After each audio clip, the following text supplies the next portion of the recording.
Всем привет! Вы на канале Заброшенная Прибалтика. Сегодня мы снова прогуляемся по заброшенным квартирам в центре города. Здесь сохранился старый быт, остались многие вещи прежних жителей. Приятного просмотра!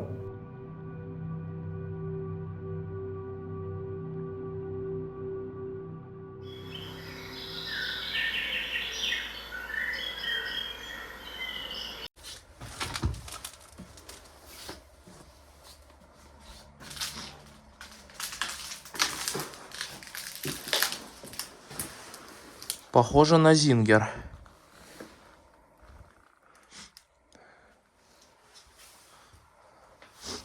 И снова попал я в заброшенный многоквартирный дом.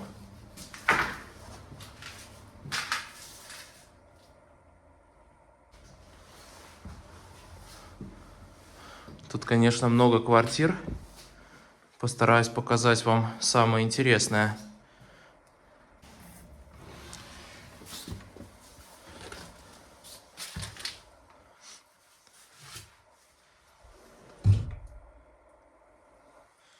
Кухня.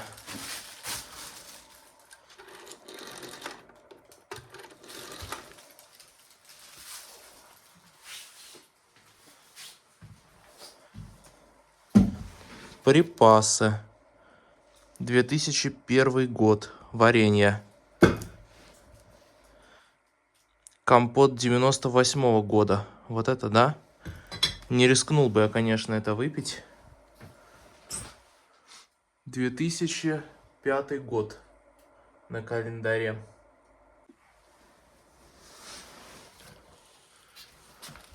Что интересно, в этих квартирах оставлены многие предметы быта. Сколько припасов люди делали, и все это вот так вот пропадает. Да.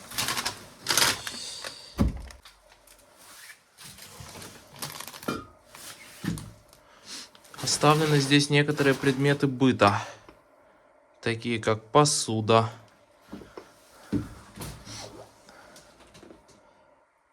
и прочие мелочи. Мама моя родная, что тут за погром творится просто?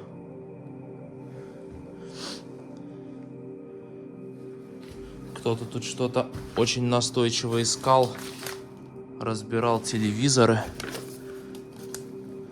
Брежнев. Интересно, что за телевизор? Фотон. Каждый раз поражаюсь с того, сколько же много было разных заводов по производству телевизоров и холодильников тех лет. Вот это да? Ригонда. Радиопроигрыватель.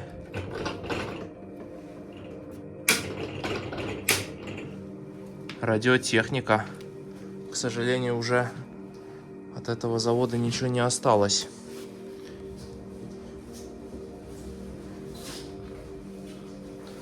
Все квартиры смотреть не буду. Много тут совсем в край размародеренных квартир. Кто-то приготовил на вынос тарелочки. И почему-то не взял.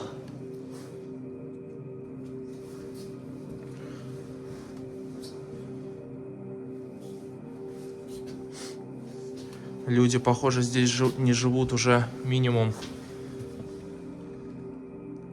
лет 15. Вот это, кстати, от швейной машинки.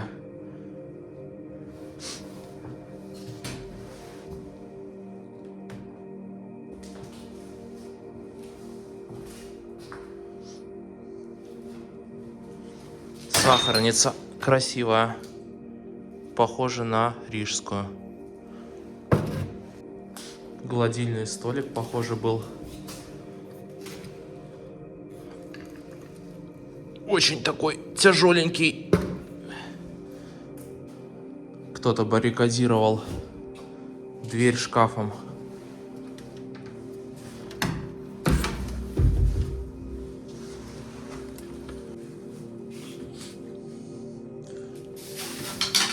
И снова кухня. Многие, кстати, часто интересуются марками плит, но тут ничего не написано. Припасы, опять же, оставленные.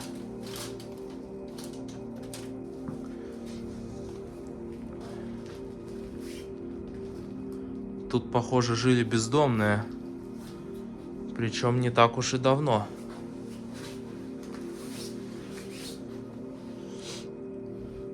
Остатки еды. Салат. 2018 года упаковка. 4 года назад здесь кто-то жил. Но это явно уже не жильцы были. Тем временем я уже на 3-м этаже, по-моему.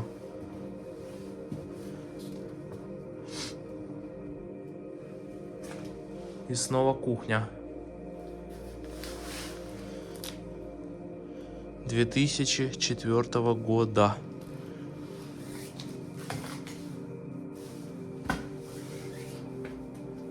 Оставленная крупа, лекарства, прочие мелочи.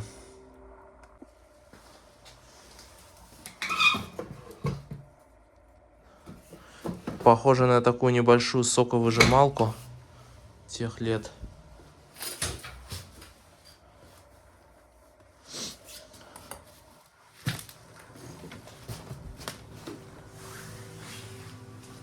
Да, тут кто-то рылся прямо очень беспощадно.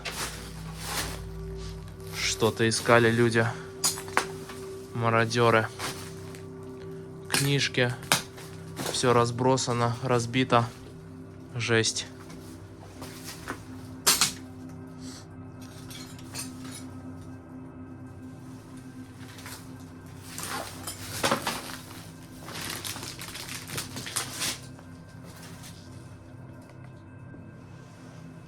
В этих квартирах какое-то время назад был довольно популярный и известный блогер «Покинутый мир».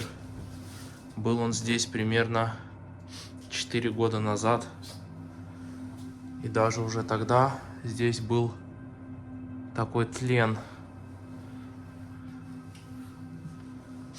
Интересно походить и посмотреть, что поменялось за эти 4 года. Я сам тоже смотрел его выпуск. Сигарет много. Точнее, не сигарет, а пустых пачек. Так вот, касательно выпуска «Покинутого мира», по-моему, в одной из квартир он нашел тогда труп кошки.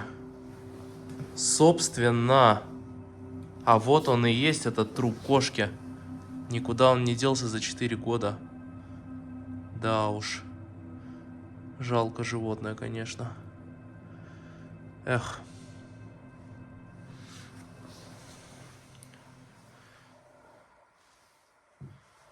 Кухня.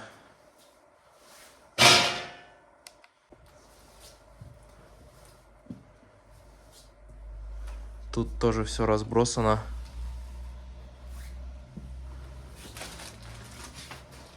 Книжки стоят, причем книжки у нас все на латышском. Одежду мародеры не тронули. Мародерам, видимо, старая женская одежда разноцветная не интересна. Эх, а вот здесь они все перекопали. Даже глаз ни за что не цепляется. Собственно, колонки. Радиотехника нет. А вот непонятно.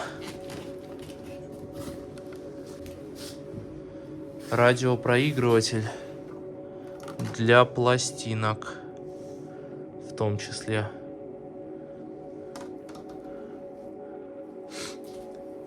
Sirius 315. И на нем стоит телефон VEF. Да, но уже современный, с кнопочками. Вот это, конечно, интересная вещь. Возможно, даже до сих пор рабочий. Похоже, это тот самый чемоданчик с фотографиями, который пару лет назад здесь нашел Дмитрий. Только фотографии с тех пор кто-то раскидал.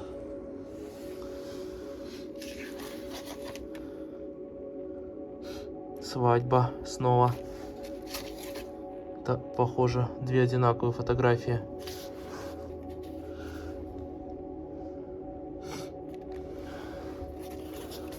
Жалко, что родственники не забирают фотографии, переезжая зачастую, потому что фотографии — это же ведь память. Много места они не занимают, можно и забрать.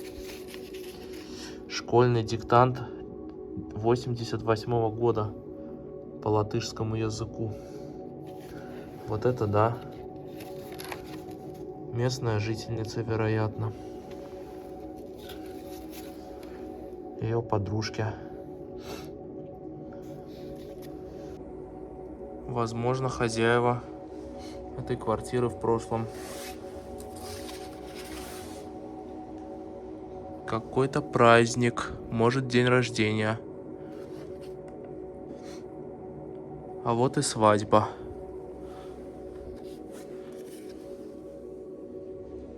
Военные.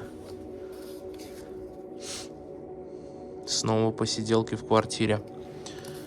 Эх, по этим фотографиям можно было бы отследить историю хозяев этого жилища, если бы они не были так разбросаны.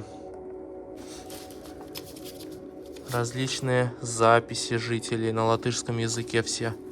Опять же, кто-то готовился к экзаменам, что ли, по медицине. Здесь написано название витаминов, процедур, лекарств и письма, что самое интересное. Чуть не пропустил двух таких красавцев. Рижских. Ух ты! Вот это красавцы. Что ж, прочитаю вам сейчас одно письмо интересное, которое нашел в этой квартире. Итак, письмо 90-го года. То есть этому письму уже больше 30 лет. Привет, мама. Прости, пожалуйста, что пишу после такого долгого перерыва. Честно говоря, время у меня было. И я много раз собирался тебе написать, но как только садился, все мысли улетали в воздух, и я не знал, что написать. Потому что все с тобой мы уже обсудили и обо всем поговорили. Мама, прости, что во время прошлой встречи я с тобой очень мало разговаривал, потому что я очень ждал этой встречи, так как ты приехала с парнем, с которым я сам хотел встретиться. Мы все сидели вместе, мне хотелось больше поговорить с ним. Интересно знать, как у него идут дела после освобождения. Было бы и хорошо, если бы и мне так улыбнулась удача. Но пока что надо смириться с тем, что есть. Похоже, он писал из тюрьмы это письмо. 4 ноября будет собрание родителей. Вам пришлют приглашение к этому времени. Не знаю, как вы решите и с кем вы приедете, но там, наверное, надо быть обязательно. Моя классная руководительница хочет с тобой поговорить про мое уголовное дело. Но я не знаю, буду ли я, потому что в этот день мне нужно будет работать. Недавно я устроился работать отдельно от всех в котельную. Работаем мы вдвоем, но ты не расстраивайся, мы с тобой встретимся. Может быть, вас отведут ко мне, или я сам приду. В целом у меня все хорошо, только иногда мучают головные боли. Может быть, вы можете привезти мне пачечку цитрамона, потому что здесь с этими лекарствами проблемы. В этот раз я свое коротенькое письмо закончу. Поздравь всех остальных домашних. Целую вас, обнимаю с любовью. Твой непослушный сын Андрис. Это он писал с тюрьмы своей маме. Постскриптум. Я забыл, мама, привези, пожалуйста, если еще есть, тот радиоприемник, который отец купил для меня. Положи в сумочку и принеси в тюрьму, ну, на зону, то есть. Дальше я сам договорюсь, только, пожалуйста, никому его не показывай. Андрес. Вот это да. Вероятно, в одной из этих квартир как раз-таки жила мама заключенного Андреса.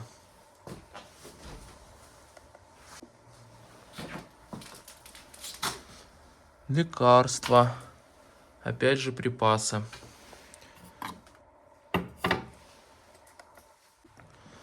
И еще одна кухня. Интересных цветов, кстати, таких светлых.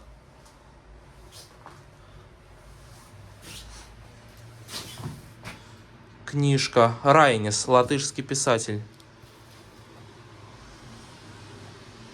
Подарок Майе в честь окончания начальной школы. 1955 год. Вот это да. И еще одно собрание творчества Райниса. Подарок для Вестурса. 54 год. Вот это да.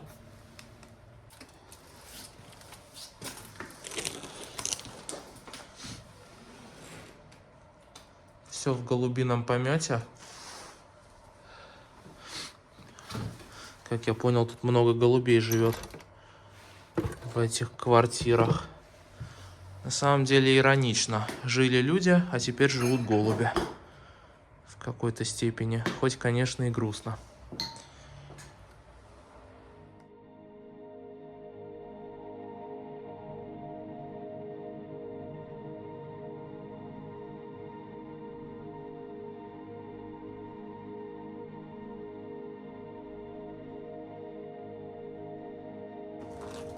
Ладно, здесь больше ничего интересного нету. А сейчас меня ждет еще один соседний дом. И он, как вы могли подумать, тоже заброшенный.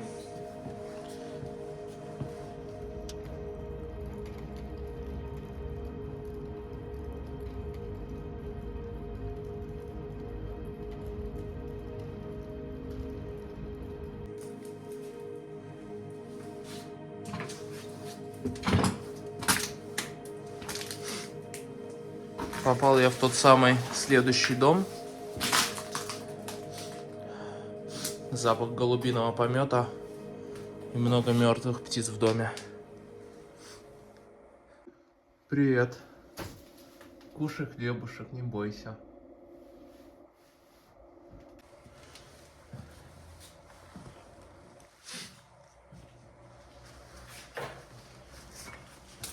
Посмотрите на это. Двор-колодец. Насколько он просто атмосферный.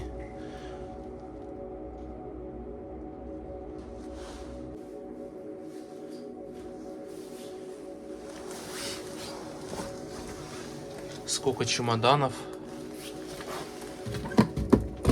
Пустые.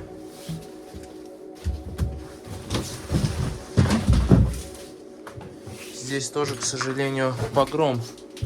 Кто-то явно рылся в поисках ценных вещей. Мародеры. Вот это зеркальце, кстати, весьма красивое. И картина. Хотя это обычный плакат.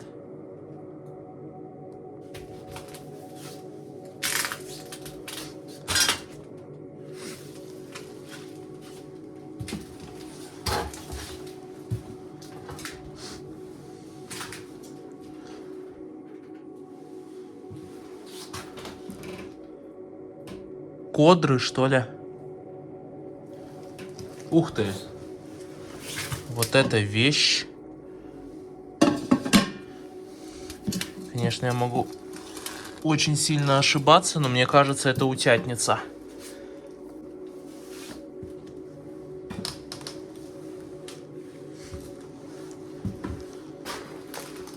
Игрушки елочные. Ой, сколько всего под ногами.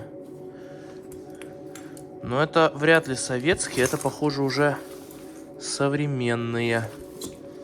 И снова кто-то дербанил здесь технику Даже книжки разбросали. Просто жесть. Так, где-то слышу голубя. Ладно, будем тихо, чтобы их не спугнуть. А вот здесь, опять же, возможно, жили бездомные, как и в прошлом доме. Причем, может быть, несколько лет назад даже.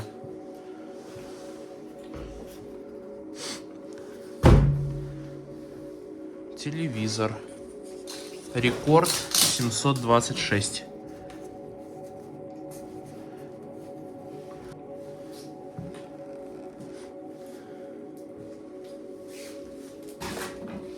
А вот сюда, похоже, кто-то приходит попить пивка.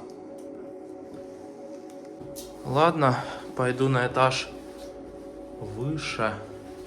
Блин, чтобы меня не заметили бы еще жильцы соседних домов. Потому что тут рядом есть жилые дома. Какой просто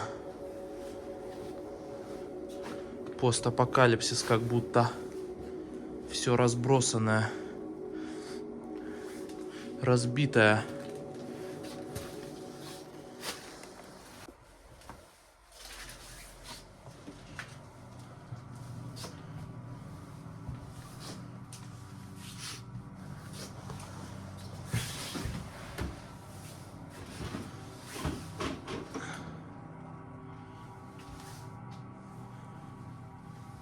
Снова кухня.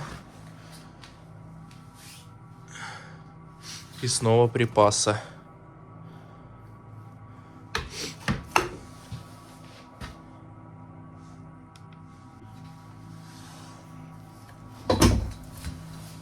Вот это да! Сколько бутылок от спиртных напитков. Кто же здесь жил?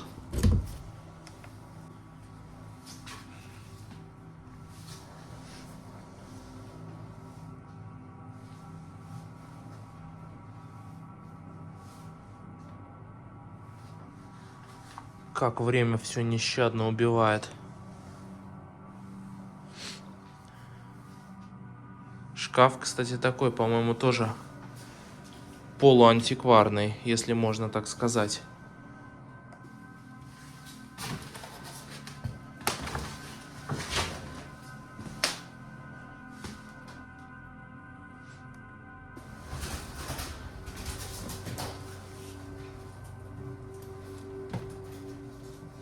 Есть кто?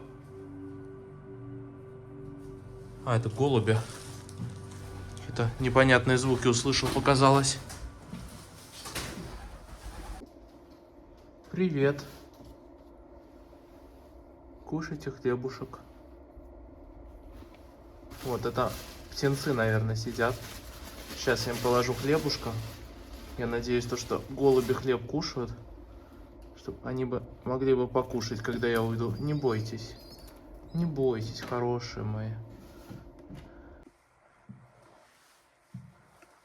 Чуть не пропустил такую комнатку.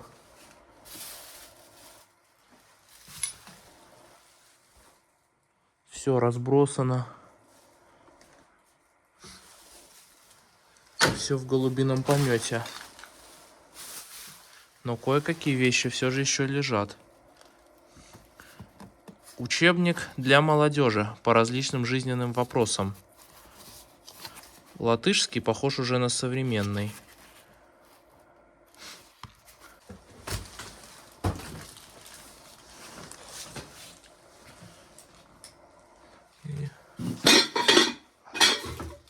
А это что?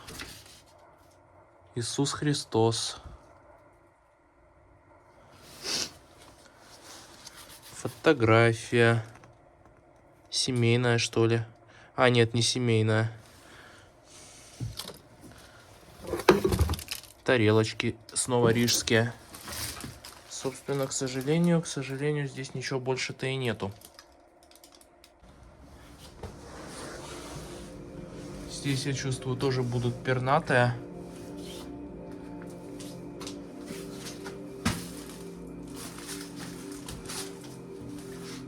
А вообще тут пожар даже был Квартира горела. А вот и пернатые на кухне сидят. Голуби. Жесть. Как же тут все размародерено.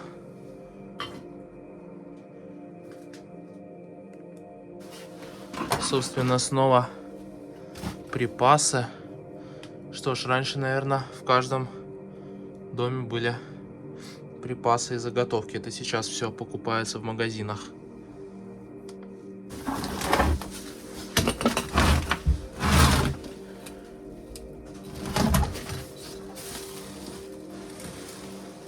Ванна. И снова как будто ушли отсюда люди совсем недавно. Хотя людей здесь нету уже минимум лет 15, я думаю.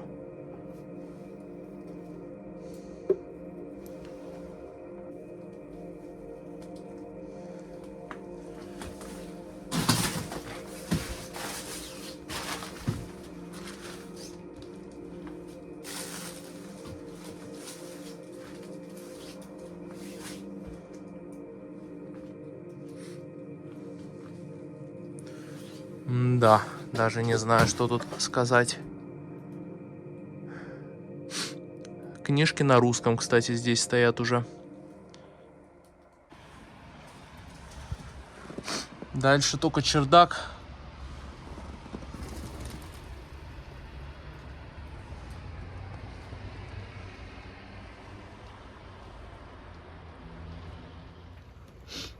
Вот так вот выглядят рижские дворы колодца. Чем-то напоминает Петербург немножко. При том, что здесь часть домов заброшенная, а напротив дома жилые, точно такие же.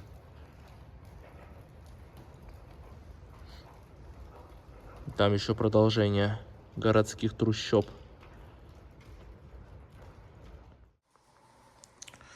На первом этаже подъезда горит свет, если можно так выразиться, для создания видимости, что дом жилой снаружи. 2012 года рекламная брошюра. То есть эти квартиры были выселены около 10 лет назад, получается. Решил я заглянуть во двор. И, собственно, не зря. Во дворе стоят две заброшенные машины.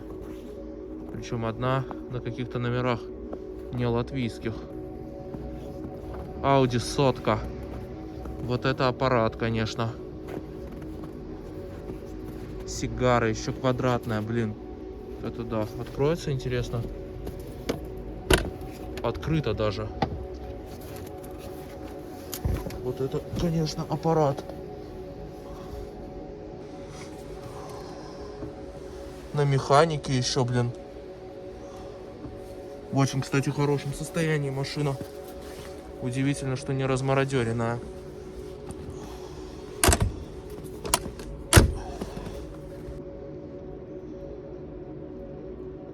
Вторая машина Audi A6, уже более современная.